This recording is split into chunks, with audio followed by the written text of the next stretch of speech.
స్వామి స్వామి స్వామి స్వామి అని పలవరించగా పలవరించగా పలవరించగా నీకేం రావాలంటే నాదన్నది ఏదీ లేదు ఏదీ లేదు ఏదీ లేదు. ఏమీ లేనివాడు ఏం చేస్తాడండి లోకంలో? ఎక్కువ మాట్లాడడం.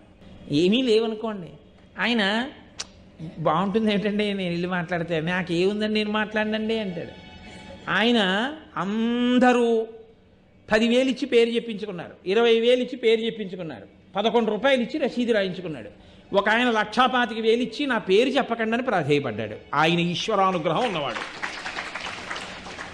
ఎందుకో తెలుసండి, ఆయన నమ్మకం ఏంటంటే నేను ఇవ్వడం ఏమిటి, ఆయన ఇచ్చాడు. ఇప్పుడు వీళ్ళు నేను ఇచ్చానని చెప్తే దొంగని గాను, నీవా ఇచ్చావు నీదా అని అడిగితే ఏం చెప్పను? అందుకని వద్దండి, ఈశ్వరుడు నా చేత ఇప్పించాడు మీకు, అందుకని మళ్ళీ పేర్లు నేను ఈశ్వరుడని రాయండి అంటే అదేమిటండి అని తర్కం ఇవన్నీ ఎందుకు? అందుకని పేరు వద్దు, పేరు చెప్పకండే. అందుకే గుప్తదానము గొప్పది అని మన వాళ్ళు ఎందుకంటారో తెలుసా అండి? గుప్తదానం గొప్పది అంటే అహంకార పరిత్యాగము చేసి ఉన్నాడు అని గుర్తు. ఆయనకు అర్థమైంది స్వం అంటే ఏమిటో, స్వామి అన్న మాటకు ఆయనకు అర్థమైంది.